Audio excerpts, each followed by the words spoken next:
Bonsoir, mes très chers amis. On se retrouve donc pour ce qui est considéré la huitième paracha du livre de Béréchit. Alors, le chiffre 8, évidemment, est significatif. Et comme on va essayer de faire ressortir à l'intérieur de cette paracha énormément de secrets, énormément d'enseignements très profonds qui, comme l'explique d'ailleurs Dr. Hamim, sont comparés à une pierre précieuse si on veut la passer inaperçue, donc on la met parmi les immondices. Et c'est pour ça que dans cette paracha, qui se termine par le dernier chapitre, composé de 43 psukim, où on nous parle de toute la descendance de Esav. Très étonnant, parce qu'on se demande pourquoi la Torah consacre-t-elle tellement de psukim, 43, à la descendance de Esav. D'autres événements, la mort de Rachel, en donnant naissance, on va voir la rencontre évidemment de Yaakov et de Esav, avec une préparation un peu étonnante de la part de Yaakov, des thèmes qu'on a déjà évidemment traités les années précédentes.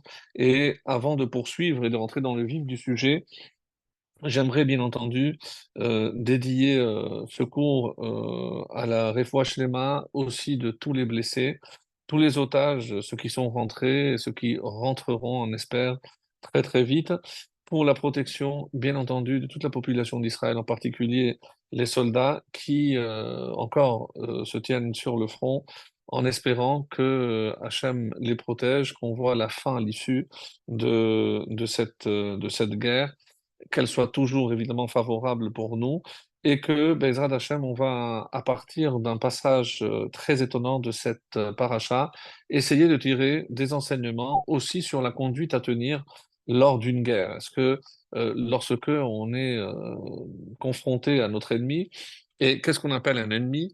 Qu'est-ce qu'on appelle, puisqu'on verra que dans la Torah, il y a deux termes pour désigner un ennemi, c'est oyev, c'est un ennemi, comme on le traduit, mais il y a aussi sonné. Sonné, c'est celui qui te déteste. Donc, est-ce qu'on parle de la même chose? On verra plusieurs psukim où on utilise les deux termes pour désigner et tes ennemis et ceux qui te haïssent.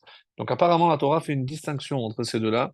Et on va voir, bien entendu, avec cet enseignement qui reste gravé pour toujours au nom de Rabbi Shimon Bar Yochai, dans la Gemara qui dit halacha, c'est une halacha, c'est quelque chose qui est fixe, on ne peut pas, c'est comme ça. C'est-à-dire que Esav sonnait Yaakov. Il y a une haine viscérale entre Esav et Yaakov. Est-ce qu'on va chercher des prétextes parce qu'il lui a volé la bénédiction? Est-ce que c'est parce qu'il a usurpé le droit d'aînesse, etc. Donc, on va essayer de répondre à toutes ces questions et voir sous une nouvelle, un nouvel angle qu'on n'a pas abordé les années précédentes. Et un point aussi dans cette paracha, un passage extrêmement dur où on va voir la fille Dina qui va être kidnappée par Shechem, qui va être malheureusement violée, puisqu'elle n'est pas consentante, donc ça s'appelle un viol. Et comment vont réagir ces deux frères, Shimon et Lévi? Et on ne comprend pas très bien la réaction du père. Est-ce que le père est contre cette réaction? On sait que Shimon et Lévi ont pris des épées et alors qu'ils étaient le troisième jour de la Brit Mila, c'est-à-dire un peu affaiblis, ils vont aller dans tout le village et ils vont décimer, ils vont tuer tous les hommes. Est-ce qu'ils ont bien fait? Est-ce qu'ils ne pouvaient pas se contenter simplement de tuer le coupable, Shechem? Sur quoi se sont-ils basés pour tuer ce qu'on pourrait appeler peut-être des civils, des innocents? Comment la Torah envisage-t-elle, et à partir de commentaires de Rambam et de Ramban, donc enfin, encore une fois, ils vont s'opposer. Comment chacun va interpréter? Est-ce qu'ils ont bien fait ou pas? Qu'est-ce que craignait Yaakov quand on verra à la fin du livre de Béréchit, lorsque il va convoquer chacun de ses enfants pour leur donner une prière, une bracha, une bénédiction, il va se montrer très très dur concernant donc la bracha qu'il va adresser à Shimon et à Lévi. Euh, on sait très bien que dans les bénédictions des patriarches, il y a une partie de prophétie, et c'est sûr que quand il parle de Shimon ou de Lévi, il voit plus loin de Lévi. N'oubliez pas, va sortir Korah, de Shimon va sortir aussi, quand on le verra dans la tribu de Shimon, qui ira avec la fille midianite. Et est-ce qu'il avait vu tout cela? Comme il le dit, à travers la bracha qu'il va faire concernant le complot. Donc Yaakov va faire une allusion, comme j'ai dit, à Korah, qui est l'arrière-petit-fils de Lévi. Et par ailleurs, par rapport à Shimon, rappelez-vous, le chef de la tribu de Shimon, Zimri, chef de la tribu, Zimri ben Salou, qui lui aussi va déshonorer en quelque sorte le nom de leur ancêtre, Yaakov. Et c'est pour ça qu'il demandera à ce que son nom ne soit pas mêlé avec ces actes-là. Et on le verra donc avec Korach, on va remonter toute la lignée, son ascendance, mais on ne va pas prononcer le mot de Yaakov, puisque Yaakov l'a demandé expressément que son nom ne soit pas cité à côté de ces personnages. Alors, pour rentrer déjà dans le début de la paracha, puisque le titre évidemment est toujours révélateur du contenu essentiel de la paracha, Vaishlach, il a envoyé. Qu'est-ce qu'il a envoyé? Donc on parle ici d'une rencontre très particulière. C'est après pratiquement 34 ans de séparation. Donc on va voir comment cette rencontre va se passer, comment Yaakov se prépare-t-il. On connaît avec des cadeaux, avec la tfila, avec la guerre. Donc les trois possibilités qui s'ouvrent à lui et comment il va réagir, comment va réagir Esav face à cette population, il va voir cette richesse et il va demander qui sont pour toi tous ces gens que j'ai rencontrés. Et curieusement, si on prête attention au texte, Yaakov parle des enfants, mais il ne parle pas des femmes. Alors, qu'est-ce qu'il craignait? Ramban va poser la question, pourquoi il répond les enfants que Dieu m'a octroyés à Shech Hanan, mais il ne répond pas concernant les femmes. Il y a également, concernant donc le premier passage, comment il va justifier, Yaakov, le fait qu'il n'a rien à craindre parce qu'il a les preuves que la bénédiction du Père, la bénédiction de Yitzhak, finalement ne s'est pas réalisée. En effet, de quoi a été composée cette bénédiction? Mishmane Haaretz Mital, donc la rosée du ciel, la verdure, tout ce qui est gras dans la terre, donc les richesses de la terre. Et moi, avec quoi je viens? Comme il lui dit, Im lavan garti, vahili shor vachamor. Donc regarde, qu'est-ce que je possède? Des ânes, un âne et un taureau. Donc ça ne fait partie ni du ciel, ni de la terre. Donc tu n'as rien à craindre finalement. Et essaye de réfléchir et ça, donc il essaye de le calmer quand notre Père m'a béni, même si c'est moi qui ai reçu cette bénédiction, mais lui, il pensait à toi. Donc, regarde-toi tout ce que tu as, regarde-moi ce que j'ai. Donc, moi, je n'ai rien du ciel et je n'ai rien de la terre. J'ai que du bétail, c'est ce que tu peux voir ici. Donc, c'est pas, chas shalom, que la bénédiction du Père n'a aucun effet. Certainement pas. Mais qu'est-ce qu'il veut dire par là? Au contraire, c'est que, regarde, cette bénédiction, elle t'était adressée, donc je t'ai rien enlevé. Donc, c'est apparemment pour le calmer. Chas de shalom, comme dira le Kliyakar et d'autres. Donc, n'allez pas imaginer que pour se défendre ou par peur, que Yaakov va parler du mal pour dire que la bénédiction d'un tzaddik, comme son père Israël, ne se réalise pas. Loin, loin, loin s'en faut.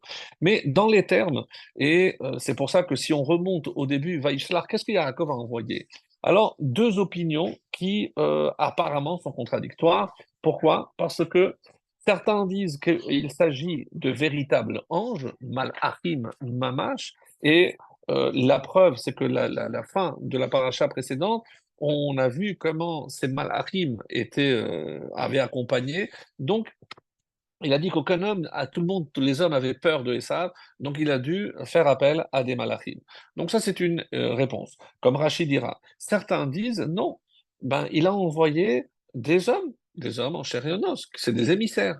Donc, comme la Chassidoute le dira, quand on parle de Vaïshlar, c'est-à-dire lorsqu'on on doit être confronté, et que représente, et ça, pour que les choses soient bien claires, et on va le voir dans la rencontre, évidemment, qu'on a déjà développée à plusieurs reprises les années précédentes, la rencontre de Jacob avec l'ange.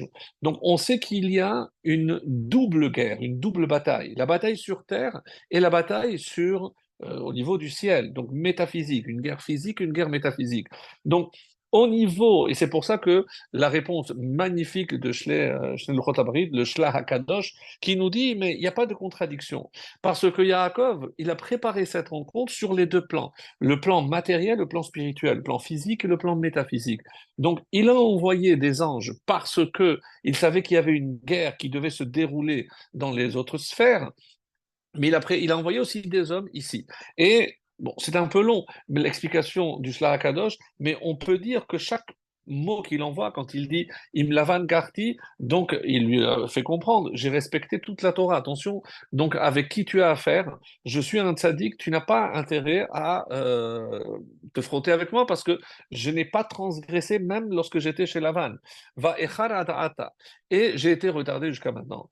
Quelle est la fonction de la vanne, et on n'en a pas parlé la semaine dernière, mais la vanne, tout son but, c'est retarder. C'est donc retenir quelqu'un, un juif qui doit accomplir quelque chose, donc il va essayer, va echar adata, donc de le retenir. Et on sait très bien que nos ennemis cherchent à nous nuire pour que le projet messianique n'aboutisse pas. Et ça, c'est le rôle en général de Esav. Donc, Esav, qui incarne en quelque sorte comme son ange tutélaire, l'ange de Esav, ici-bas, qui est le Yetzer Hara. Parce que Esav envoie en quelque sorte donc ce Yetzer Hara pour empêcher le juif d'accomplir la mission pour laquelle il a été lui choisi. Donc, ça, c'est pour revenir à l'explication du Shlach HaKadosh, donc au niveau des deux niveaux justement des deux facettes de cette bataille, une qui se joue ici-bas et l'autre qui se joue en hauteur. Et quand il lui dit, et c'est pour ça, alors s'il était tzaddik, comment l'ange va réussir à le frapper? Et le Shlach HaKadosh nous l'explique de cette façon-là. Pourquoi il a touché le guide Hanaché? Parce qu'il n'a trouvé de défaut chez Yaakov que le fait qu'il ait épousé deux sœurs. Et sur ce point-là, donc on a expliqué en long et en large, mais oui, mais comment on peut expliquer?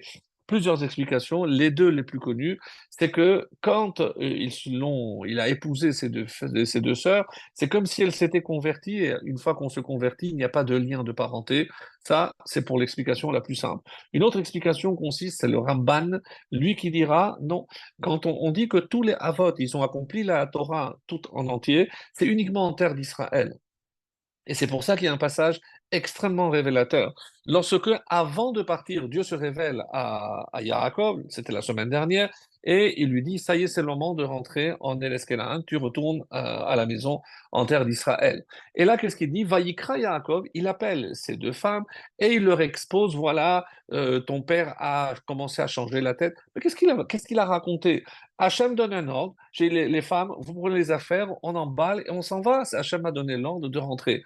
Qu'est-ce que ça veut dire que Vaïkra Yaakov, les Rachel, pourquoi il appelle les deux femmes? Et on dit pourquoi Rachel va mourir? Parce qu'elle a manqué de respect à sa sœur. Pourquoi? Parce que quand Yaakov a appelé les deux femmes, Vatan Rachel. Rachel a répondu alors que sa sœur, qui est aînée, elle aurait dû, par évidemment respect, laisser répondre sa sœur. C'est elle qui prend la première parole. Ça, c'est une lecture évidemment possible, mais les commentaires disent que ce n'est pas comme ça qu'il faut lire. Vatan Rachel. Pourquoi c'est Rachel ici qui intervient? Alors écoutez comment on peut lire ce passage, et c'est vraiment magnifique. C'est-à-dire que lorsque Yaakov vient chez les femmes et il leur dit la chose suivante. Sachez que maintenant je vais, sous ordre de Dieu, on doit rentrer en Israël.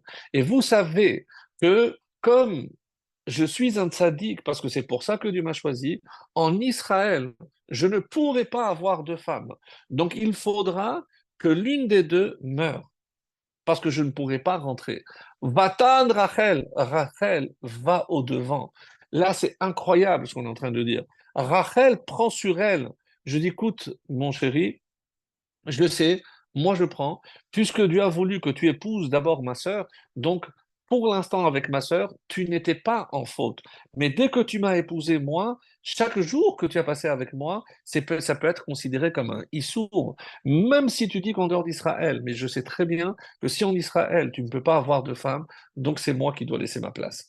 Donc c'est incroyable, et c'est pour ça Vatan Rachel, parce que la seule qui pouvait retenir Yaakov, parce elle aurait pu dire, mais moi je sais que si je vais mourir, je ne veux pas aller, mais au contraire, là elle se sacrifie, il n'y a pas de problème, Hachem a dit qu'il faut y aller, on y va. Donc ça c'est la grandeur de Rachel. Mais sur ce passage, peut-être un petit éclaircissement qui, encore une fois, est très très dur à comprendre parce on a du mal. Et d'ailleurs, la preuve que on peut imaginer que c'est une forme de reproche que Yaakov ait épousé deux sœurs, même si on dit que oui, mais en Israël, pas en Israël. Dans le traité de Psachim, on dit qu'à la fin des temps, Dieu va faire donc un repas et il va demander à Abraham de faire le zimoun, de bénir Birkat Amazon. Et il va dire, moi je ne peux pas, j'ai eu Ishmaël, il va détruire le premier temple, je ne peux pas. Donc propose à Yitzhak, Yitzhak, moi j'ai mis au monde Esav, Esav qui va finalement malheureusement détruire le deuxième temple, moi je ne peux pas. Et Yaakov, il dira, moi j'ai épousé deux sœurs, et la Torah interdira d'épouser deux sœurs. Donc c'est même pas par rapport à quelque chose qu'il a fait contre la Torah, mais la Torah interdira. Donc il y en a qui disent que c'est avak arayot, c'est de la poussière d'une relation interdite. Parce que, évidemment, tant que la Torah ne l'a pas clairement interdit, et je ne peux pas imaginer que Yaakov a transgressé quelque chose, n'ayant évidemment pas encore reçu la Torah. Alors, et on dit cette poussière, et c'est la grandeur, parce qu'on parle de qui? Yaakov. Rappelez-vous que lors du rêve, il a dit Ve'anochi lo yadarti. Ah, Yaakov est celui qui a été choisi pour les quatre qui dirigent le char céleste. Anochi, il y a Aleph, c'est le lion, Ari, le Nun, c'est le Nécher, l'aigle, Kaf, c'est le Kérouv, donc les chérubins, ou quelqu'un d'autre disent que c'est le Shor, remplacé par le Shor, et Yud, Yud c'est qui? C'est Yaakov. Donc Yaakov il est à l'image, il représente le trône céleste. Donc, impossible d'imaginer qu'on puisse lui attribuer une quelconque faute. Donc, c'est vraiment Avak, dont on dit que c'est la poussière. Et quand ils se sont disputés, on dit que la poussière est montée. Et c'est pour ça que le seul endroit où il a pu être atteint, c'était au Guidan Haché. D'ailleurs, vous savez qu'il y a 365 interdictions dans la Torah contre 248 commandements positifs, 365 qui correspondent donc à euh, un jour et une interdiction. Alors, quand on dit le guide Hanaché, à quel jour de l'année ça correspond? Le 9 Av. Le guide Hanaché, 9 Av, et c'est pour ça que les Chachamim disent que celui qui mange le 9 Av, c'est comme si il mangeait le guide Hanaché, donc le nerf, le fameux nerf sciatique qui sera, comme vous le savez, interdit.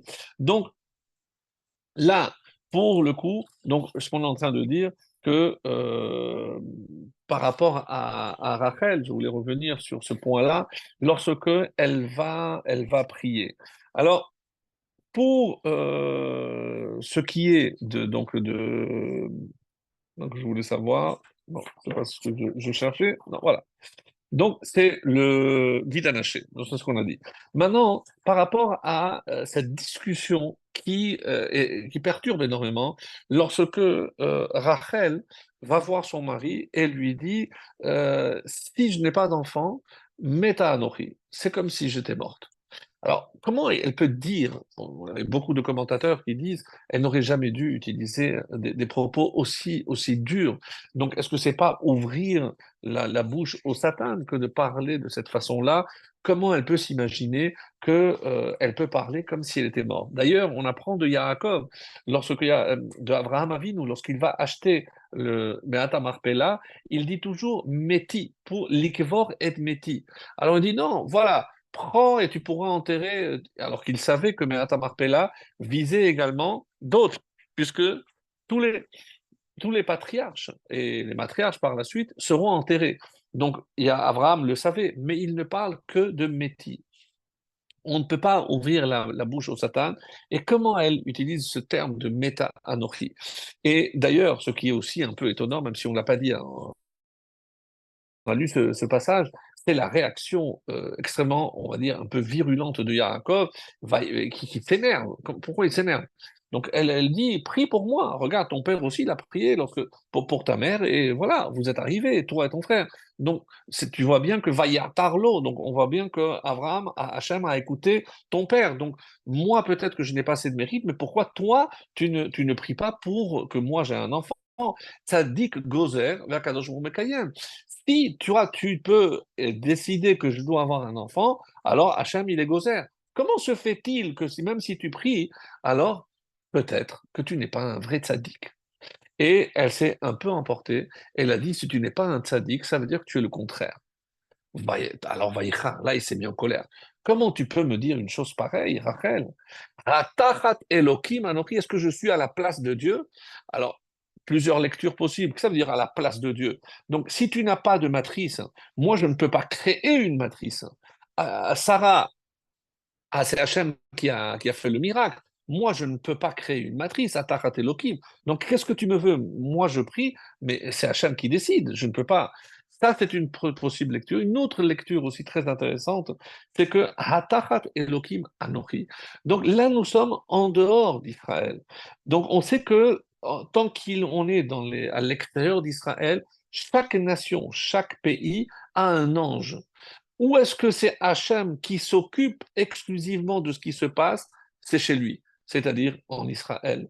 Atachat Elohim, si on était en Israël, évidemment que Hachem, ben là, on peut, parce que c'est direct, donc c'est Hachem qui décide. Mais là, si on est soumis à l'ange qui régit cet endroit-là, moi, je n'y peux rien. Et ma prière ne peut pas monter. Alors, elle va continuer. Et c'est pour ça que la grandeur de Yaakov, c'est qu'évidemment, il a pardonné pour ces mots très durs à, à Rachel. Et qu'est-ce qui va faire que finalement Hachem, oui, va lui dire? Il lui dit, écoute, moi j'ai compris une chose, dit Rachel, c'est que comme tu m'as épousé en deuxième noce et que à cause de moi, tu as commis une transgression, donc le fait qu'on vive ensemble, peut-être qu'Hachem l'a perçu comme quelque chose d'interdit, et c'est pour ça qu'il ne bénit pas notre union par une naissance. Donc peut-être, Meta Anochi, parce que me séparer de toi, c'est comme mourir, et donc, ou ne pas avoir des enfants, c'est pareil. Et donc c'est pour ça que Hachem, pour ne pas que Yaakov ni elle, Rachel, ne pensent que Chas Shalom, ils vivaient dans l'interdiction. C'est impossible de concevoir une chose pareille pour un tzaddik comme Yaakov, et c'est pour ça qu'elle est tombée enceinte. Et d'ailleurs, si on regarde le texte, hein, lorsque il va convoquer son fils Yosef pour lui dire, écoute, Meta Baderer, je suis désolé, mais Hachem m'a demandé de l'enterrer sur le chemin, mais d'un côté, on voit que Binyamin est le seul des tribus qui est né en Eretz Israël. Mais lorsque on regarde Vaekbere Hacham, le commentaire de Rashi et d'autres disent, et je n'ai pas pu rentrer en Israël, je ne comprends pas. Mais ça ne va pas. Si on dit que Binyamin est né en Israël, donc du coup Rachel est morte aussi en Israël. Alors il y a ici on va dire une contradiction apparente. Si je dis qu'elle est morte en rentrant en Israël, que je l'ai enterrée à la porte de Bethléem, mais pas dans Bethléem même, alors ça voudrait dire que Binyamin n'est pas né en Israël, puisqu'il est né à l'extérieur. Donc, et c'est pour ça que Bederer Bethléem, alors qu'on est en train de dire que non, il est né en Israël. Et quand elle dit Havali banim im ain meta anochi, donc comme on vient de l'expliquer, puisque moi je suis la deuxième, j'aurai toujours l'impression que c'est pour ça que je n'ai pas le droit d'avoir d'enfant. Qui va naître justement à ce moment-là? Et même si on sait que c'est Binyamin qui est né, mais n'oublions pas que chaque tribu est née avec une sœur jumelle. Après, est-ce que c'est la sœur avec laquelle il va se marier ou ils vont l'échanger? Bon, il y a des discussions, mais en tout cas, chaque enfant est né avec une sœur jumelle. Et Binyamin est né avec deux jumelles. C'est-à-dire qu'au moment où elle va donner naissance à celui qu'elle elle appellera Ben Oni, c'est-à-dire le fils de ma détresse, de mon malheur, alors que Yaakov tout de suite va changer ce nom en l'appelant Bin Yamin, le fils de ma droite, puisque au contraire, c'est pour montrer que c'était pas du tout par rapport à une notion de détresse. Alors, quand elle a dit Vatan lachem Rachel, donc Rachel a compris une chose. Et c'est pour ça concernant cette contradiction, c'est que sur le chemin, c'est-à-dire que on peut considérer que cette partie-là appartiendra à Israël. Et c'est comme ça qu'on considère que Binyamin est né en Israël et que Rachel est née et va être enterrée une fois qu'elle a mis au monde, eh ben, il l'a mise, il l'a enterrée à l'entrée. On sait très bien pourquoi Rachel, qui représente le retour des exilés, elle qui a pleuré et qui pleure, Rachel Mevaka au présent, donc Rachel continue de pleurer pour tous les enfants qui ne sont pas encore rentrés. Et c'est pour ça que ce mérite extraordinaire. Et on sait que Yaakov a pardonné, mais plus que pardonné, même si elle s'est emportée quand elle a dit que c'était pas un vrai tzaddik, etc. Quand il va consoler Yosef pour lui expliquer pourquoi il a dû l'enterrer là-bas. Donc, Meta alai, Rachel, elle est morte à cause de moi. Donc, pas à cause d'elle. Elle n'a aucune faute. Peut-être que je n'aurais pas dû l'épouser en deuxième. Peu importe maintenant, mais c'est ma faute. Donc, elle n'a rien à se reprocher, elle n'a aucune faute. Et c'est une tzadékette. Elle est morte parce que Hacham a décidé qu'elle devait mourir en dehors d'Israël, en rentrant en Israël, si on préfère. Et moi, je ne l'en veux pas du tout. Et ne crois pas que c'est pour me venger, chas v'shalom, parce qu'un jour, elle a dit que je n'étais pas un vrai tzaddik parce que ma tfila n'était pas écoutée. Chas v'shalom. Donc, ça, c'était un point que j'estimais important pour revenir dessus. Et maintenant, on va pouvoir revenir sur ce que dit Yaakov à Esav. Donc, on est au début de la paracha. Il dit, regarde, tu n'as rien à craindre parce que, regarde, tout ce que j'ai, c'est Shor Vechamor. Alors bon, les commentaires vont dire, mais quoi, il a un âne et non, on sait très bien qu'il avait 600 000 bêtes. Il y a une opinion qui dit qu'il avait, non, pas 600 000 animaux, Shishim Ribo, mais il avait 600 000 chiens qui gardaient le bétail. Alors, s'il y a 600 000 chiens, imaginez combien de bêtes il avait. Donc, pour utiliser aussi au singulier, qu'est-ce que cela veut dire? Et il ne dit pas, dit pas que ça, mais comme tout le reste au singulier, c'est une façon aussi de s'exprimer. Tson, donc j'ai un troupeau, Eved, des serviteurs, et Shifra, et des servantes. Alors, il y a une lecture très intéressante qui nous dit, mais à quoi cela fait-il allusion? Alors, c'est le Midrash qui nous donne cette explication, qui est vraiment merveilleuse, et qui nous dit comme ça. Alors, le Maharsha, dans le traité de Avodah Zarah, explique quelque chose de très beau. Donc, si je dis que ce sont des malachim, il faut savoir que chaque fois qu'un juif accomplit une mitzvah, on dit qu'il y a un ange qui l'accompagne. Il crée un ange qui le protège et il va devant parce qu'il le guide. Donc, chaque fois qu'on accomplit une mitzvah, on a des anges. Et donc, quel ange Yaakov aurait-il envoyé? Eh bien, avec toutes les mitzvot qu'il a fait, il a été chez Shem Ever, il a étudié, il a accompli la mitzvah de Pireh Virivia, il s'est marié, etc.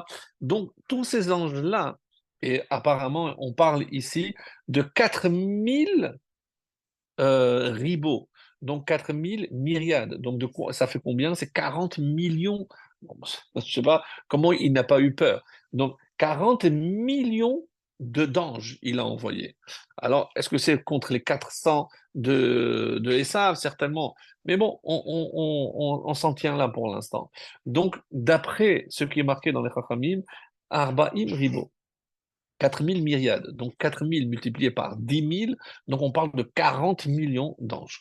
Et à quoi ils correspondent, d'après l'explication très belle du Maharsha, c'est par rapport justement à toutes les mitzvot qu'il a accomplies. Et de la même façon, il dit, mais quand il y a malheureusement des avérotes, donc on crée aussi des anges. Et ces anges, est-ce qu'ils vont aussi devant? Non, ils sont derrière. Pourquoi? Parce qu'il nous amène au jugement. Et personne n'a envie de se faire juger, surtout qu'on sait qu'on n'a pas été à la hauteur et que le jugement risque de ne pas nous être très favorable. Donc, du coup, les anges qui représentent les fautes que nous avons commises se situent derrière nous pour nous pousser, nous amener, et comme ça c'est rapporté, celui qui fait une mitzvah, donc elle le devance et le guide au Olam Haba, mais au contraire, lorsque c'est un ange qui est créé par une Avera, il va par derrière parce que nous on veut se sauver et c'est l'ange qui nous maintient. Donc, conclusion ici, d'après cet enseignement, les malachim qu'il a envoyés représentent tous ses mérites, les malachim créés par ces mitzvot.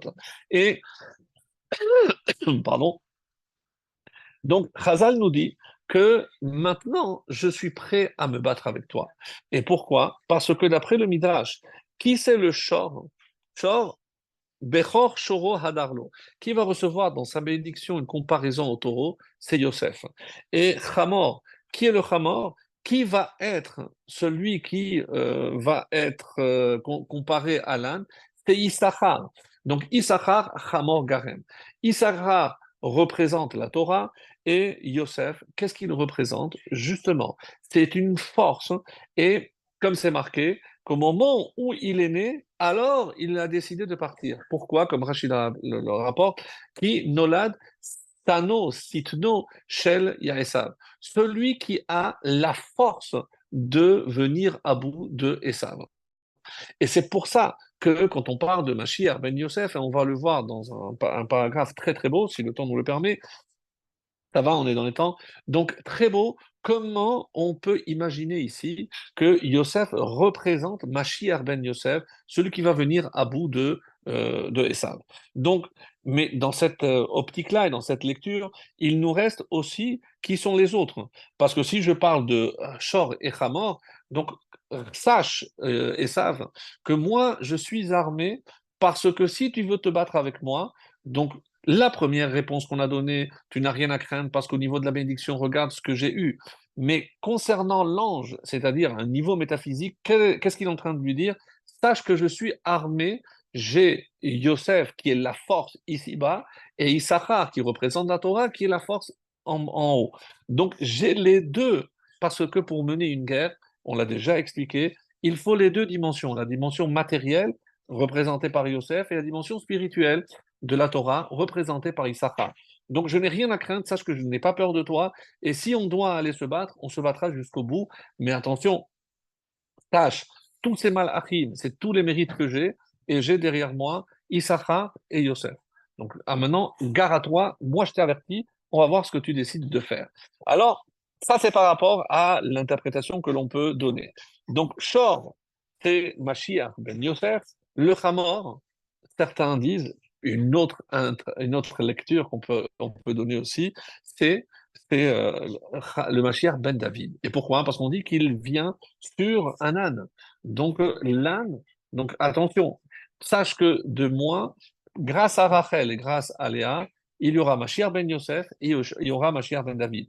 Donc, et c'est pour ça qu'on nous renvoie, et ça fait le début de la paracha, on nous renvoie à la fin de la paracha, où on nous parle justement de la descendance de Esav, et surtout les 8 rois qui vont régner avant que les rois en Israël ne viennent régner. Mais pour ça, je laisse un petit peu pour la fin, pour revenir à cette explication aussi, qui est très belle, puisque qu'est-ce que c'est maintenant à Eved? À Eved, donc si on lit d'après ce qui est dit ici, donc, Eved, c'est David Hameler. Shifra, Ton, pardon, c'est la Knesset Israël. Le troupeau, c'est le troupeau d'Israël. Eved, c'est Avdi, c'est David. Et Shifra, c'est Abigail. C'est comme ça que c'est rapporté dans l'explication des Chachamim. Maintenant, on rentre dans un niveau un peu plus profond concernant cette fin de paracha où on nous parle de toute la descendance. Alors, on ne va pas rentrer, encore une fois, dans la profondeur, parce que ça dépasse un petit peu, mais on est très étonné de voir 43 versets consacrés à la descendance de Esav. Alors que pour Ishmaël, il y en a 6 ou 7, et on ne comprend pas, et on nous parle des rois. Ve'ele ha-melachim asher malchu be'eretz Edom lifnei meloch melech livnei Israël. Alors, à quoi c'est dû? d'après une interprétation, parce qu'il est prosterné 8 fois, ça veut dire qu'il y aura 8 rois avant qu'il n'y ait un roi en Israël. Ça, c'est une explication qui est donnée. D'autres disent parce qu'il a utilisé le mot Adoni, mon maître. Il a appelé, vous regardez le texte, vous les compterez, 8 fois le mot Adoni. Et pour chaque mon maître, il y aura un roi dans Esav avant que ce ne soit le cas en Israël. Et c'est pour ça que ces Malchés Edom, qui sont-ils? Est-ce qu'on les connaît? Qu'est-ce que ça représente? En tout cas, d'après cette version-là, c'est une sanction, une punition, parce qu'il n'aurait pas dû traiter Esav de Adoni, de mon maître. Ça, c'est ce qu'on peut dire. Alors, Léati de Lavo, il y a comme ça un enseignement très beau qui nous dit qu'à la fin des temps, ben, Esav va restituer à Yaakov tout ce qu'il a reçu. Alors, je ne parle pas de tous les trésors du deuxième temple qui se trouveraient dans le Vatican, non. Mais même les cadeaux que Yaakov a envoyés à Esav, il arrivera le jour où Esav rendra des comptes et il va rembourser et il va restituer tout ce qu'il a pris de Yaakov. C'est comme ça que c'est marqué, tout ce qu'il a pris au moment où il a reçu les cadeaux de son frère. Donc maintenant, si on rentre un peu dans ce qu'on appelle les Chachmei Asod, essentiellement une lecture d'après le Harizal. On ne va pas trop développer, mais simplement, comme le Ramchal nous le disait, cet enseignement lui est attribué, Rabbi Moshe Chaim Luzzatto nous dit que plus on voit dans la Torah un passage rébarbatif qui ne nous apporte rien, attention, parce qu'à l'intérieur se trouve une pierre précieuse. J'ai apporté la preuve la semaine dernière, je ne pourrais pas le faire tout le temps, mais il se trouve que dans cette paracha, le seul passage qui paraît un peu superflu et surtout lui consacrer 43 versets paraît vraiment exorbitant pour nous dire qui avec qui s'est marié, etc., le nom des villes, vraiment des détails certainement inintéressant et qui n'apporte rien au texte ni à la connaissance de ce qui est arrivé à notre patriarche Yaakov ou à ses enfants. Quoi qu'il en soit, le Ramchal nous dit que quand il y a une pierre précieuse, donc on cachait parmi les immondices, donc dans les détritus. Pourquoi? Parce que personne n'ira chercher une pierre précieuse là où, évidemment, ça ne sent pas bon et c'est pas propre. Eh bien, justement, là se cache la véritable perle de notre paracha, se cache à la fin de notre paracha, lorsqu'on nous parle de toute cette descendance. Encore une fois, ça paraît anodin, ça paraît superflu. Et qu'est-ce que on vient nous enseigner? Alors, parmi les rois, je n'ai pas la prétention d'avoir tout compris, mais une chose est assez intéressante, c'est au niveau des rois, le seul qui est cité avec sa femme, c'est le dernier. C'est celui qui s'appelle Havayomer Vayamot Husham, donc quelqu'un, on voit qu'il est mort. Euh, Veshem Ilo. Alors, Vayamot Husham, Vayimlor Tartav Hadar. Hadar, nous dit le Harizal, il s'agit de Peri Haetz Hadar, c'est l'être parfait, le descendant parfait. On sait que dans les Arba minimes, Hadar représente David. Et qui est Hadar ici? C'est le Mashiach. Oui, il y a une allusion au Mashiach dans notre paracha, à la fin de la paracha, et il viendra à la fin. Et on le sait, Vaimlor Tartav Samla, et c'est le seul sur lequel on nous donne également le nom de sa femme. Hadar ben Bedad, Vesham Ilo Avit, pardon, pas Hadad, Hadar. Vaimloch Tartav Hadar, Veshem Ilo Paru, Veshem Ishto Mehetav El. Et le nom de sa femme. On sait très bien que un homme qui n'est pas marié n'est pas parfait. C'est pour ça que tous les autres rois sont morts. Celui-ci, on ne voit pas, il n'y a pas marqué il est mort. Le roi Hadar n'est pas mort, le dernier, le huitième. Et elle s'appelle Mehetav El Bat Matred. Et qui est Bat Matred? Mezahav. Mezahav, on dira qu'il sera tellement riche que pour lui, l'or, c'est comme l'eau. Donc, ne donne aucune valeur à l'or parce que ce sera la période où il y aura de telles richesses, un peu à l'instar de ce qui s'est passé à l'époque du roi Salomon et à l'époque du Mashiach. Donc, il y aura une telle richesse qu'il n'y aura vraiment, on ne considérera pas l'or comme quelque chose d'extrêmement coûteux. C'est comme ça que le Rachamim nous disent que la shlemut arrive avec Hadar. Et Hadar est le huitième roi. Nous sommes la huitième paracha. Et on dit que le huitième niveau, c'est Atzilut, mais là on rentre après dans la vraie Kabbalah, chose que je ne m'apprête pas à le faire, mais en tout cas c'est comme ça que c'est rapporté, on arrive à la perfection. Pour nous, ce qui est important, c'est de savoir qu'au moment où on arrivera au moment du Mashiach, eh ben, on atteindra cette perfection et au niveau de notre âme, nous-mêmes, et celle du monde. Parce que, évidemment, tout concourt à améliorer le monde, à être metaken en l'âme. Donc, on est des réparateurs, on est des bâtisseurs, des créés banaïr et la bonaïr. On essaye de bâtir un monde meilleur. Et malheureusement, le travail est ardu et long. Ça fait depuis la destruction du deuxième temple, presque 2000 ans que ça dure. On essaye d'apporter la lumière au monde. Peut-être, il faut espérer que dans ce mois de Kislev, de la même façon que les Hashmonaïm ont ravivé cette flamme et ont apporté la lumière dans le Beth Amikdash, dans le temple, et ici à Yerushalayim, et ben que à l'arrivée de Hanouka, on voit jaillir cette lumière, Be'ezrat Hashem, c'est ce qu'on souhaite. En tout cas, je ferme la parenthèse par rapport à cette fin de paracha, simplement pour nous faire comprendre qu'il y a des pierres précieuses qui sont enfermées dans le texte de la Torah. Et encore une fois, même si on reste un petit peu sur notre fin, mais simplement marquer le fait que cette paracha est placée sur le chiffre 8.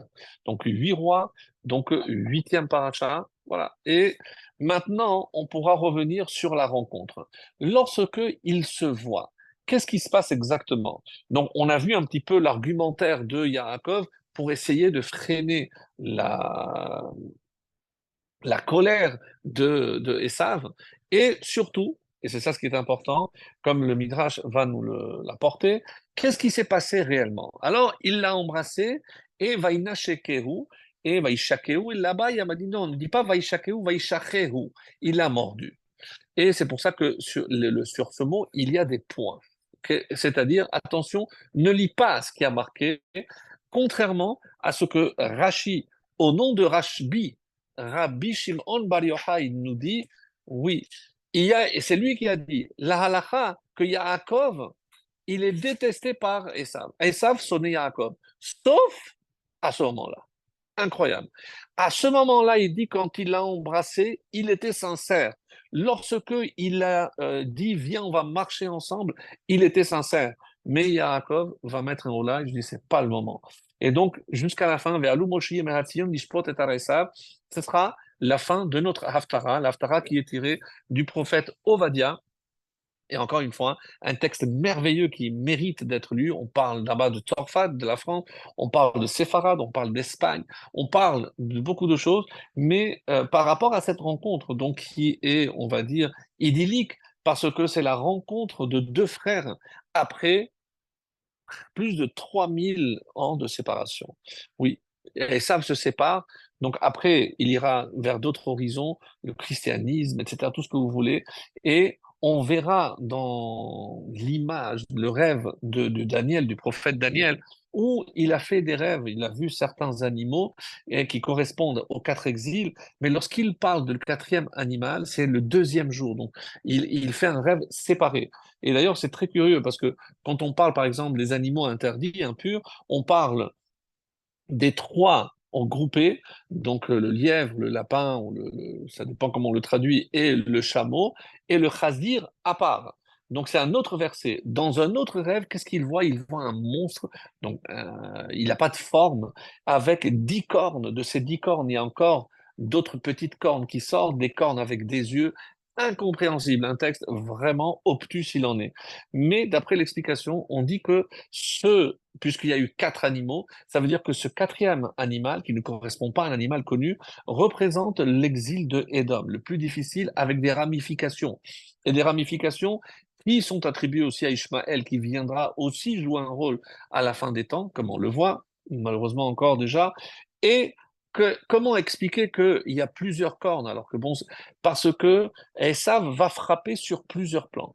Ça peut être au début comme le christianisme.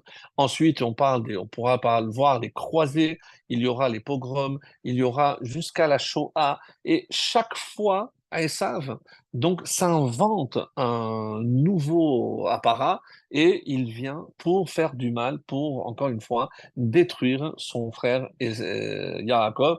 Et ça, c'est la halakha que Esav déteste. Et c'est pour ça que lorsque on parle ici de deux termes, oyev et, sonné, est évident qu'il y a ici deux choses distinctes et que je ne peux pas évidemment les mettre côte à côte. Un ennemi, c'est quelqu'un avec qui j'ai un différend. Ça peut être sur le territoire, ça peut être sur la mer, sur les mines de gaz, peu importe. Donc, c'est un conflit essentiellement territorial. Quand il s'agit de notre sonné, celui qui nous a il n'y a pas de règle. C'est irrationnel. Parce qu'il n'y a pas besoin d'une raison pour détester. On a vu avec Amalek, rappelez-vous, qu'est-ce que Amalek attend à la sortie d'Égypte? Parce que Esav, qui avait envoyé d'abord dans un premier temps son fils, Eliphaz, on avait vu ça ensemble, il a dit, ben tiens mes habits considérés comme morts, etc. Il s'est pas contenté de ça. Il a envoyé Amalek, qui a consulté sa mamie, qui était Timna. Il lui a dit non, je te conseille pas, attends la fin. Et c'est pour ça qu'au moment où on est sorti, arrive Amalek, va y avoir Amalek pour nous frapper. Mais il attend, oui, 200, au moins 210 ans qu'on était en Égypte. Alors, ça, c'est pour montrer le niveau de haine qui existe, qui est irrationnel. Et malheureusement, on le voit aujourd'hui dans certains médias, pour ne pas parler de certains hommes politiques, quand ils s'expriment, ils sont mais complètement, mais ils sont pas du tout objectifs. On sent qu'il y a une haine, mais elle n'est pas logique, complètement irrationnelle. Ça, on a la preuve que c'est complètement Esav. Et c'est ce qu'on voit aujourd'hui. Donc, ce qui se passe a révélé la véritable nature de Esav, qui a joué l'hypocrite pendant longtemps, sauf que là, on va vraiment les chassidés au Motaolam, c'est les vrais chassidim, ceux qui vraiment sont sincères et qui défendent Israël et qui seront récompensés le moment venu par le Mashiach. Ça, c'est, on n'a pas de doute. Et par rapport au ce Midrash, donc on a dit d'abord, d'après Rashbi, rapporté par Rashi, il a voulu mentir, il était sincère. Il n'a pas voulu mentir, mais il a vraiment embrassé. À ce moment-là, il était sincère. Le Midrash qui dira le contraire, non, il a voulu le mordre. Et on avait expliqué, mais pourquoi le coup? Qu'est-ce que représente le coup? On avait dit le coup, comme lorsque Yaakov, Yosef pleura sur Binyamin, ils verront les temples. On dit qu'il a pleuré sur les coups. Donc, pourquoi on compare le Beth Amikdash au cou? Parce que le cou est la partie qui réunit la tête, c'est-à-dire ce qui est en haut, le ciel, Akadosh Baruch Hu, et le corps, Israël. Donc, le temple qui fait cette jonction entre le monde en haut et le monde en bas, le lien entre Israël et Akadosh Baruch Hu, et c'est ça que Esav veut rompre. Il veut à tout prix rompre le lien qui existe entre le peuple juif et Hachem. Et c'est curieux qu'on avait expliqué que dans la gorge, il y a deux tuyaux, un la trachée artère, l'autre l'œsophage, en hébreu cané et véchet, un qui véhicule l'air qui donne la vie et l'autre l'aliment, donc l'aliment qui rentre et l'air qui passe et qui arrive à nos neurones, etc. Donc, et c'est la même façon, on dit, que dans le Beth Amikdash, il y avait les champs, donc c'est l'air, etc., et la nourriture, les corbanotes. Il y a plusieurs comparaisons qui sont très intéressantes. C'est pas le sujet ce soir, mais on comprend que s'attaquer au coup, et la preuve en est que Esav ne lâchera pas, et oui, il aura une achisa, il aura une prise sur le temple, puisque c'est lui qui finira par détruire le deuxième temple.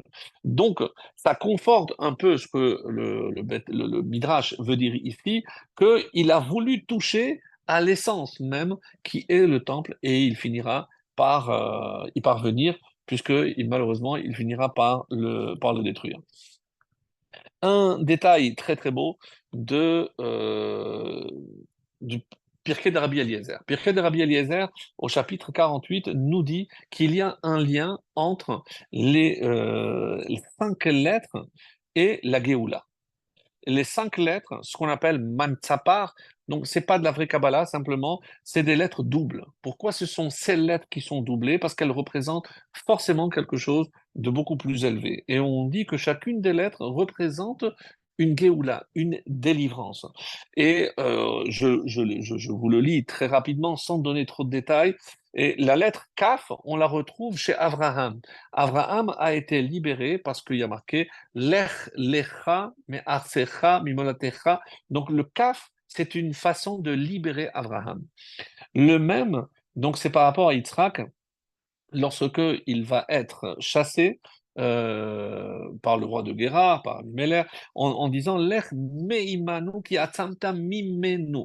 Donc un passouk très court où il y a beaucoup de fois la lettre même, on dit que c'est à ce moment-là que Yitzhak a été délivré. Donc on arrive à la lettre Nun et c'est la prière que Yaakov a élevée à Hachem pour qu'il soit sauvé de son frère Esav en disant Hatileni na. Miyad Achi, Miyad Esav. Na, donc c'est Nun, c'est le Nun par rapport à Yaakov. Et là arrive un commentaire très beau, et on dit que dans le Nun qui s'écrit Na, Nun Aleph, Na s'il te plaît, eh ben, on trouve une allusion aux 4 exils. Pardon, oui. Pourquoi? Parce qu'à la tête de chaque exil, il y aura toujours 2 personnages, un qui commence par Noun et un par Aleph. Lorsque Yaakov demande à Hachem de le sauver, il ne se demande pas pourquoi Miad Achi, c'était maintenant, Miad Esav. Alors oui, l'explication qu'on a dit, quand il se présente comme mon frère ou comme mon ennemi, etc. Non. Miad Achi, c'est actuellement le présent, Miad Esav. Et essaye de sauver aussi mes descendants de tous les Esav qui arrivent. Qui sont-ils? Alors, donc, il y a tous les exils, donc Bavel, qui est mélangé aussi avec Paras et Madaï, parce que Paras et Madaï, je rappelle, c'est la fin de l'exil, les 70 ans, donc avec la fête de Purim, et qui sont les deux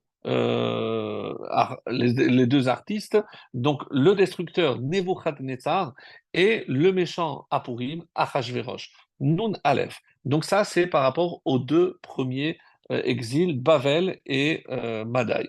Ensuite, Na, avec Yavan, on dit qui était un des personnages clés. Donc nous, on le sait, le Aleph, c'est Antiochus, mais il y a aussi Nicanor. Donc au nom des portes qu'il a fait, bon, c'est un personnage, on pourra revenir un autre jour. Et enfin, Édom, 2 Césars, un qui est appelé Néron, et l'autre, la Gemara l'appelle Aspasianus. Nous, c'est vrai qu'en français, on dit Vespasien, mais dans la Gemara, on l'appelle Aspasianus. Donc Néron et Aspasianus, les 2 Césars de Édom. Hatileni na, sauve-moi de tous ses ennemis. Et c'est la prière que Yaakov a faite, ça c'est le Nun. Donc là, j'ai 3 lettres. P, la lettre P, qui représente la première délivrance, celle d'Égypte. Par quel mot, quel était le code? Pas code, yif code. Donc, pas code, yif code, le P, c'est souviens-toi, c'est la délivrance du peuple d'Israël d'Égypte. Qu'est-ce qui manque? Il manque la lettre tzadik.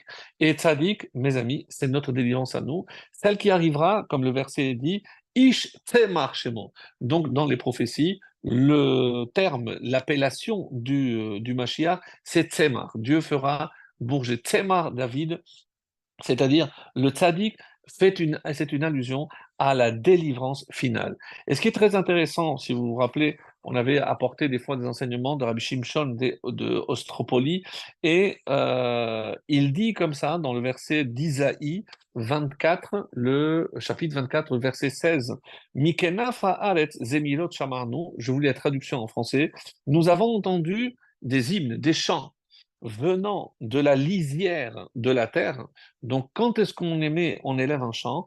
Az Yashir Moshe, dès qu'il y a une délivrance, il y a un chant. Donc, il y a ici une allusion à Shamarno, à des chants qui ont déjà eu lieu. La suite du verset, je vous la termine. Honneur au juste, mais je dis pour moi, c'est le dépérissement. Malheur à moi, les traîtres ont trahi. Donc ça, c'est pour rappeler. Mais qu'est-ce que ça veut dire? Comment il lit Rabbi Shimshon d'Astropoli? Mikenaf haaretz. Mikenaf, c'est les lettres même, Kaf, Nun et P. 4 lettres parmi les 5. Zemilot Shaman, nous, ça y est, de ces 4 exils, on est déjà sorti, on a déjà entonné des chants. Quel est celui qui manque? On a dit le dernier, Tzadik. Et c'est la lettre qui manque pour compléter les 5 dont j'ai parlé. Alors, Mikenaf, donc le Tzadik représente la délivrance finale. Un autre enseignement aussi très profond dans lequel on ne rentre pas. Donc, lorsqu'on parle de la main d'Hachem, donc on sait que même si c'est évidemment un anthropomorphisme, Hachem n'a pas ni deux mains, mais une main qui a cinq doigts, on dit qu'il représente les cinq lettres Mansapa, donc les cinq délivrances. Et qu'est-ce qu'il a fait comme miracle Hachem avec ses cinq doigts? Très intéressant, je pense que ça, on l'a jamais vu. Et Hachem a montré à Noah comment faire l'arche. On dit que ça, c'est le petit doigt. Ensuite, il a frappé les Égyptiens. Pourquoi il y a marqué Etzba Elohim, c'est le doigt d'Hachem. Le médium, donc, il a écrit Ketuvot Be'etzba, donc le troisième, c'est l'écriture des tables. L'index, c'est ce qu'il faut, il a montré ce qu'il faut donner pour sauver Pidion Nefesh, je ne développe pas, et en tout cas, c'est les quatre choses qu'il a utilisées qui correspondent aux quatre lettres, et il manque le dernier, c'est le pouce. Le pouce, donc, qui représente la lettre tzaddik, on dit, qu'est-ce que ce pouce va faire? C'est éliminer et Esav et en même temps Ishmaël à la fin des temps. Donc c'est comme on a dit que le tzaddik c'est la cinquième délivrance, donc il représente le pouce. Donc on a compris que lorsque on lève le pouce, qu'est-ce qu'on est en train de souhaiter? C'est la délivrance finale parce que ça représente la lettre tzaddik qui est Tzemar, qui est le Mashiach. Donc comme ça, vous saurez que quand vous levez le pouce, c'est quelque chose de très profond. C'est pour ça que je m'étais dit que c'était intéressant de le signaler. Alors, il y a toujours donc une allusion, ouais, il y a toujours une allusion par rapport à chaque fois qu'il y a quatre, donc Bereshit, pour Réchit, Dieu a créé le monde, pour Israël, et on nous dit que dès le deuxième verset, il y a déjà le programme Tohu, Bohu, on a parlé plusieurs fois de cet exemple, donc Bavel, les quatre exils, Rocher, c'est Yavan, et comme je disais par rapport au rêve de Daniel, donc on a vu les quatre chayot, on dit que le premier, c'est le Arié. Arié, c'est Bavel, et on dit que c'est un lion avec des aigles des ailes d'aigle. Ensuite, il y a un ours qui représente Madaï, la panthère Namer avec des ailes également qui représente Yavan. Et bon, il y a une étude à faire pourquoi ces animaux, etc. C'est très intéressant, mais juste pour qu'on ait connaissance. Mais ce qui m'intéresse à moi, c'est le deuxième soir où il a rêvé, donc avec ces cornes-là, et on a expliqué que c'est par rapport à toutes les ramifications de Esav, par rapport au christianisme, par rapport au pogrom, par rapport à la Shoah, par rapport aux croisades, par rapport à l'Inquisition. Donc malheureusement, c'est tout ce qui nous a voulu du mal. Alors là aussi, quand il a vu monter l'ange dans le fameux rêve, il a vu monter le premier 70, après 52, après 180, et l'ange de Esav monter, et c'est le propos qui est tiré de la Haftara, et qu'est-ce qu'il lui dit? Im takbiyah kanesher ve im ben kochavim simkenecha misham olidecha.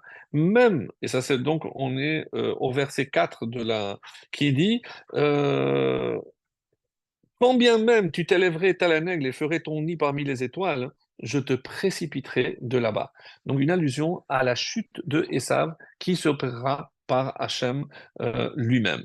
Donc, et là, mes amis, j'aimerais revenir sur un détail avant de revenir ouais, sur Dina, un passage que je considère très important, c'est par rapport à ce que nous dit, entre autres, le texte de la Megillah, mais aussi par rapport au Rav Dessler. J'ai expliqué que si Hachem nous envoie en exil, c'est pas une punition, c'est un tikkun. Et chaque fois qu'il nous envoie, donc nous savons que le premier temple a été détruit à cause des trois fautes.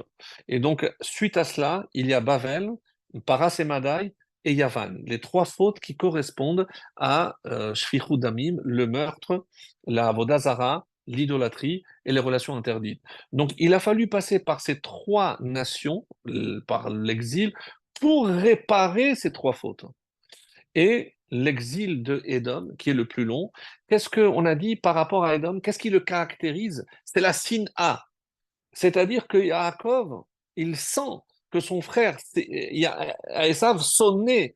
Donc, ce qui le caractérise, c'est la signe A. Et par quoi le temple a été détruit? Par la signe Atrinam. C'est nous.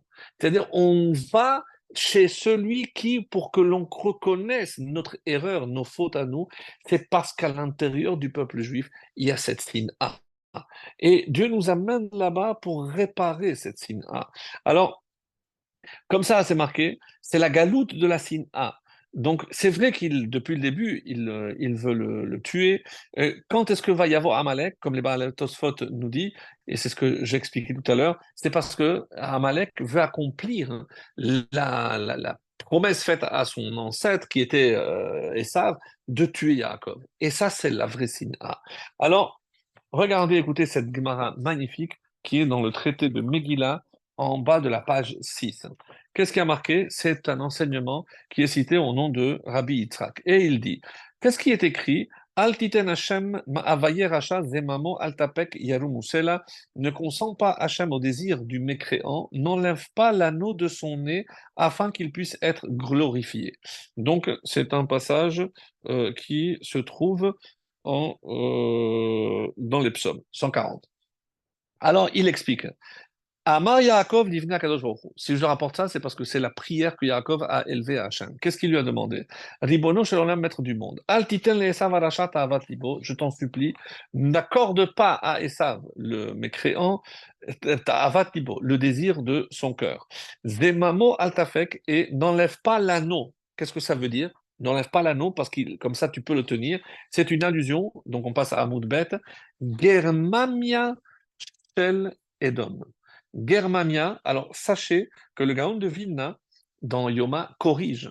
Et le Gaon de Vilna dit, c'est pas Germamia, il dit Germania. Et Germanie, Germania, ce n'est autre chose que l'Allemagne. Donc il y a une allusion déjà, comme le rabbi Yaakov Emden l'écrit, il s'agit de l'Allemagne, une province royale de Édom. Et il m'allait chez il m'allait parce que s'il sortait, il détruirait le monde entier. Ben, regardez ce que les nazis ont été prêts de faire.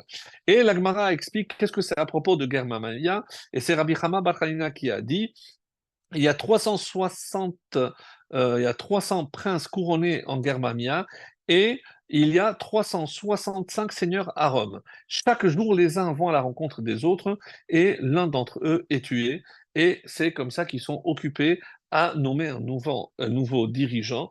Et c'est ce que explique ici le commentaire. Donc, au nom du Maharsha, c'est à cela que fait allusion l'anneau qui est au museau mentionné et par lequel Germania peut être maîtrisée, c'est le but. Et cette étude se trouve dans le Maharal, dans Netzach Israël, qui parle de cela, donc pour si vous voulez un peu plus de détails. Mais qu'est-ce qu'on est allé faire chez Esav? On est allé réparer la signe Atrinam qui est la nôtre. Alors, comme nous l'avons, non, nous allons le voir dans la Haftara, et il y a un verset qui dit la chose suivante, Ve'aya yabet Yaakov esh. La maison de Yaakov, c'est le feu. Et la maison de Yosef, c'est la flamme.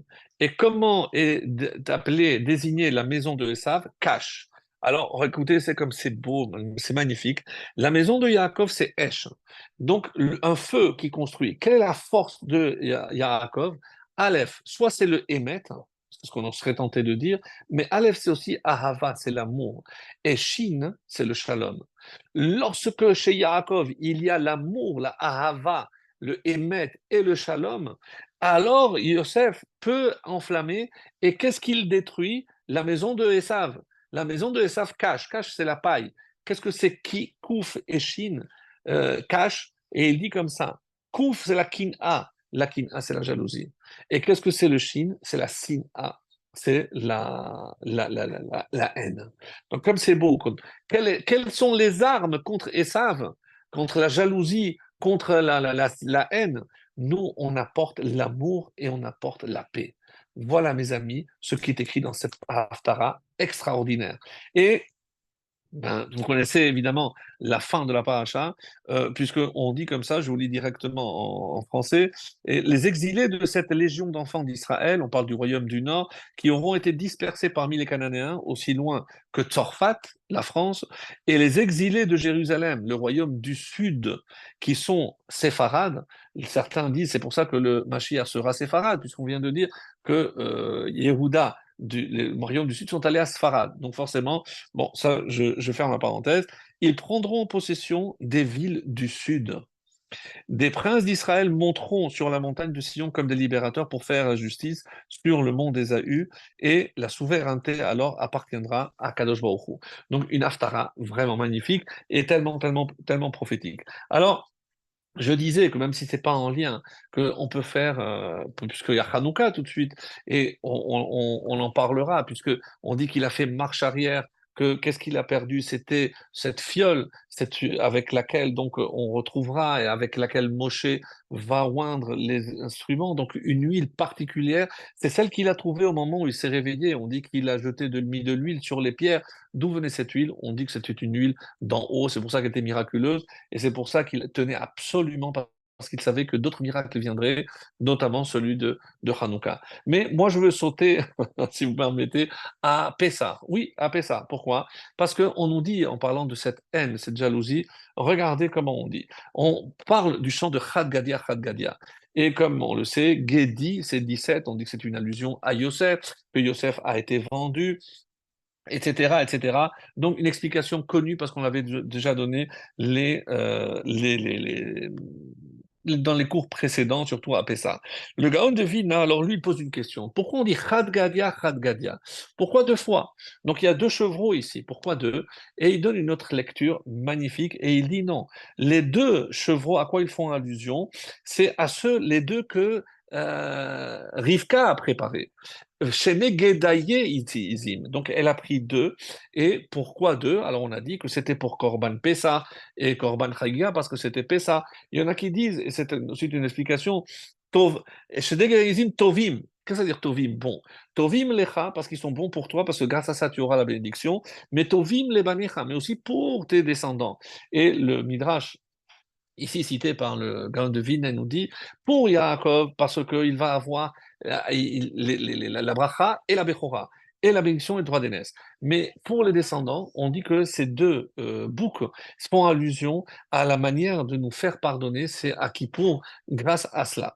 Alors, pour revenir, mais alors c'est quoi Trézouzé? Comment il a acquis? C'est grâce à la bracha et à la bechora, comme on vient de dire. Et, et d'autres disent, c'est quoi Nézouzé? Avec quoi il a acheté? Avec l'echem, avec le pain et l'assiette de lentilles. Et c'est comme ça que les brachot sont arrivés jusqu'à Yosef. Ça, c'est une lecture. Maintenant, si je dis qu'il y a eu le chat, on sait que c'est un des animaux les plus jaloux qui soient. Donc, à cause de la jalousie, et qu'est-ce qui s'est passé? Donc, la jalousie des frères à l'égard de Yosef nous a amenés en Égypte. Et en Égypte, qui c'est qui vient? Le chien. Qui est le chien? C'est Pharaon. Et il faudra attendre le bâton. Quel bâton? Le bâton de Moshe pour nous faire sortir. Et ce bâton, on dit qu'il a été préservé, il a été gardé dans le Beth Amikdash. Arrive Édom, arrive Rome, il met le feu au Beth Amikdash et ce bâton est détruit. Qu'est-ce qui va nous sauver dans l'exil? Maya, l'eau. L'eau, c'est la Torah orale. Après la discussion du premier temple, où on est allé à Bavel, Talmud Bavli, c'est l'étude de la Torah qui nous a sauvés. Et là arrive Thor. Quel est le Shor? Qui est le Shor ici? C'est Édom. Et Édom a compris, donc les premiers décrets, interdiction d'étudier la Torah. Ils savent que tant qu'on a la Torah, c'est notre force. Donc Édom vient et nous empêche. Et c'est comme ça il pourra aussi, malheureusement, détruire le deuxième temple. Jusqu'à que vienne le Shochet. Qui est le Shochet? Qui peut faire face à Esav, on a dit, c'est Yosef. Et c'est pour ça que Yosef est ici le taureau, c'est Mashiach ben Yosef. Le Malach Amavet, c'est toutes les nations qui viendront livrer bataille ici pour mener la guerre, et c'est comme ça que le Mashiach ben Yosef va mourir à des mains de Malach Hamavet, des nations du monde, jusqu'à que se dévoile, comme on l'a dit ici, Mashiach ben David, et c'est lui, évidemment, qui nous apportera la Géoula. Et comme je l'avais promis, même si je le fais, mais vraiment de manière très courte, mais au moins que l'on sache comment on doit envisager, parce que je trouve que c'est assez intéressant. Alors, sachez qu'il y a deux lectures. Et concernant la réaction de Shimon et de Lévi, est-ce qu'ils ont eu raison de tuer tout le village, tous les hommes ou pas? Est-ce que je considère que c'est une guerre? Il y a un Maharal que je vous lis tout de suite dans Gour Aryeh et qui donne pour donner raison à Rambam. Rambam nous dit que lorsque c'est une guerre, et ici, il faut savoir que tout le peuple de Shechem ne condamnons pas son chef, Shechem. Ils savaient qu'ils avaient kidnappé et souillé Dina, ils n'ont rien dit, ils se sont rendus passibles de la même peine, et donc c'est pour ça qu'ils sont passés tous par l'épée. Et d'après Rambam, Shimon et Lévi ont bien fait. Alors d'après lui, qu'est-ce qu'on reproche? Qu'est-ce que Yaakov reproche? Il avait peur. Pourquoi? Rappelez-vous de quoi il avait peur, Yaakov? Pas simplement d'être tué, mais de devoir tuer. Pourquoi? Comme Golda Meir l'avait dit, ce pourquoi je vous en veux plus, c'est de nous avoir obligés à tuer. Pourquoi? Parce que il y a un danger que lorsque je tue, eh ben, je frôle un petit peu la cruauté. Et que dans la guerre, malgré toute la morale de la guerre, et même si la guerre est morale, eh ben, ici, il y a un danger. Et c'est ce que craignait le plus par-dessus tout Yaakov. Même quand ils ont dit Arzona, quoi, on va laisser notre sœur traiter comme une prostituée, il dit rien. Ça veut dire que là, il est d'accord, il accepte cet argumentaire. Mais il a peur que le fait de cette montée aussi cruelle ne laisse pas une trace à l'intérieur. Et on verra que chez Lévi, finalement, au moment où il faudra, après la faute du Vaudor, eux vont montrer que cette colère est du bon côté, comme le montrera d'ailleurs Pinchas, donc qui lui aussi il est zélé. Alors que Shimon, malheureusement, on va voir avec Zimri, Ben Salou et autres, ça ne va pas être le cas. Et c'est pour ça qu'on dit, rappelez-vous, on avait expliqué que les âmes de Shechem sont revenues, parce que si c'est des vrais zélés Shimon, c'est bon. S'ils avaient aussi pour la Avodazara réagi de la même façon, on n'aurait rien dit. Mais là, c'est pas le cas. Et c'est pour ça qu'ils sont revenus, rappelez-vous, les cours intérieurs. Mais je vais vous lire maintenant le Maharal qui dit, Rambam a dit que par rapport aux les 7 mitzvot de Noach, eh ben, ils ont aussi celle d'imposer des lois. Et quand il y a une contravention à une des lois, il faut juger. Vehem rawa maaseh, ils ont vu et ils n'ont pas jugé. Donc eux sont aussi passibles de la peine de mort parce qu'ils n'ont pas accompli ce qu'on attend de lui. Vedavar tema elu devarim. Et c'est étonnant ce que Rambam dit ici, dit le Maharal, qui comment on va, eux, le peuple va juger un prince, ils ne peuvent pas, même n'ont pas la capacité de le faire. Ve'ones, alors s'ils ne peuvent pas le faire, on aurait pu dire ones rachamana patre. Donc dans un cas de force majeure, alors ils auraient été évidemment disculpés, donc à leur décharge. Ella nir'e de l'odami sheneumot. Attention, lorsqu'il s'agit de 2 nations, c'est différent. C'est pas un différent entre personnes, c'est un différent entre nations. Comme ici, les Bnei Israël, les Kenaanim. Là, on parle de 2 nations. Vehaïnu, et quand ils disent on va être un seul peuple, donc on parle bien ici un peuple contre un autre. Umitechila lo nechshevu le'am echad. Au début, ils ne pensaient pas être un peuple au départ. Ou les ficha mutar lahem lilchom kadin uma sheba lilchom. Et c'est pour ça que vient le Maharal et approuve ce que Rambam dit, pas parce que c'est seulement une vengeance, c'est parce que lorsqu'il s'agit de 2 nations, et ben ce moment-là, il rajoute Shehite la Torah. La Torah, elle permet, et s'il y a des victimes collatérales, c'est ce que dit ici le Maharal, pourquoi? Hen kol amilchamot. Et ça, c'est dans toutes les guerres.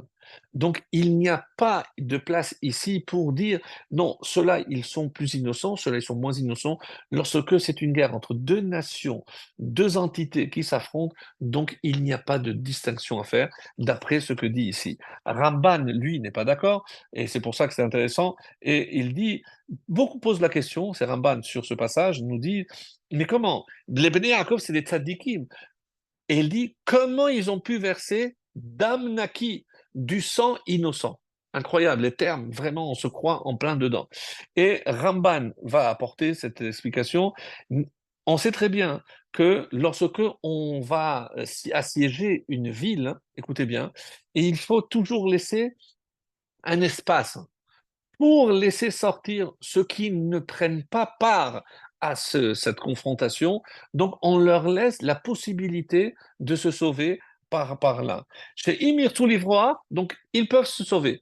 Par contre, qui bezei ilma leinaheg bechemla. D'abord parce que c'est comme ça que le juif se comporte avec toujours de l'empathie, etc., tout ce que vous voulez, mais pour laisser la possibilité aux innocents de se libérer. Donc, c'est cet axe par lequel on pouvait aller vers le sud. Afilu imoivenu bet hamilchama. Et ça, c'est même en temps de guerre avec nos ennemis. Ubo od tikun, sheniftach lahem petach sheivrechu, v'ultrazeku likratenu. Et c'est comme ça qu'ils peuvent se sauver. Donc, on n'a pas besoin. Mais cela veut dire, mes amis, que ceux qui restent, c'est parce qu'ils désirent nous affronter. Et ça, c'est différent. Même d'après Ramban. Et c'est pour ça, c'est intéressant, parce qu'il explique après, qu'est-ce que les Anshe Shechem, Vechol Shiva Amamim, Ovdei Avodah Zara. D'accord, ils sont tous des Avodei Avodah Zara, ça, il n'y a pas de problème. Uba'avu Shehayu Anshe Shechem Reshaim, c'était sûr que c'était des Reshaim. Vedamam Chashuv Lahem Kamayim.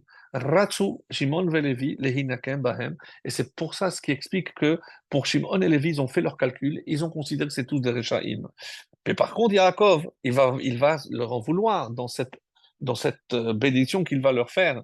Veharegu otam chinam kilo hera ulahem. Là, d'après la vision de Yaakov, il n'y avait pas à se venger de tous parce que tous n'avaient pas été dans le cas de Dina. Alors, la question, évidemment, reste ouverte, mais le rabbi apporte cet éclaircissement avec lequel on va essayer de conclure. Ka'asher anu le Yaakov, la dernière réponse qu'il leur donne, Arzona naaset achotenu, donc est-ce qu'on va la laisser être traitée comme chas v'shalom, une prostituée, qui belet amane, et il s'est tu, ça veut dire qu'il a accepté. Ela shemikol makom ochiach otam. Pourquoi il va venir par la suite quand il va leur donner la bénédiction et il va leur faire des reproches? Qu'il est achar shera'a shebirtsonam ikerushor, parce que quand ils ont vu leur attitude, quand Yaakov va voir leur attitude face au taureau, qui est le taureau Yosef, donc ils vont voir que ils ont en eux cette jalousie. Ils ont aussi cette sina, ils sont capables de détester leurs propres frères. Donc ça prouve que même au départ, il y avait aussi de la jalousie, de la haine. Et donc, ce n'était pas à 100% pur. Mitzad tiv'am, vegam b'maaseh shechem hayta ta'arovet miteva hazeh shelahem. C'est comme ça que le rabbi, et c'est très très beau parce qu'il dit, finalement, c'est pas tellement l'action qui compte, c'est qu'est-ce qui motive cette action. Et je pense, puisque c'est la chassidoute qui termine, et c'est ça l'importance du Tanya qui veut forger l'âme de l'intérieur du juif. Parce que c'est vrai que si on peut travailler, et c'est ça, Chabad, Chokma, on commence par la pensée, une pensée positive peut entraîner des actions positives. Donc, comprendre ce qui véritablement on fait parce qu'on est contraint de le faire, mais pas parce qu'on est animé par la haine. Et d'ailleurs, il y a lorsque on dit, et c'est vraiment la fin, cette phrase qui dit Bin polo yevecha al tismach. Lorsque tu vois ton ennemi tomber, ne te réjouis pas. Et on explique comme ça, c'est Rabbeinu Yona qui donne cette explication. Yazehir ata et tzaddik. Le tzaddik ne doit pas se réjouir lorsqu'il voit son ennemi, le rachat, tomber. Mitzad ha'eva veharim shaya benehem. Parce que même s'il y avait un différent avec eux, il ne doit pas. Ah, omnam. Par contre, mutar lismoar bin pol harasha leshem shamayim. Mais si ils tombent et que je le fais les Shem Shamayim, c'est parce qu'ils ont déshonoré Hachem. Pour les Hashmonaïm, par exemple. Et Inyan, comme c'est marqué, Ken yovedu kol oyevecha Hachem, dans Shoftim. Ainsi disparaissent tous tes ennemis Hachem. Ven Emar, uba avod Reshaim, Rina. Lorsque les Reshaim tombent, Rina, ça veut dire, tu peux te réjouir. C'est parce qu'on parle des ennemis d'Hachem. Si on sait que ceux qui s'attaquent au peuple juif s'attaquent aussi à Hachem, et qu'on est convaincu que ce qu'on le fait, c'est le Shem Shamaim, pour glorifier Akadosh Baruch Hu, eh bien, mes amis, ça, Rina, c'est pas on va sauter de joie comme on a vu allez, nous, nos ennemis le faire. Non, on va pas faire ça. Mais si on est conscient que c'est une lutte pour Hachem, parce que c'est comme ça que notre feu à nous s'exprime par l'amour et le shalom, et bien que ce feu éteigne et puisse brûler toutes les jalousies et toutes les haines de ce monde.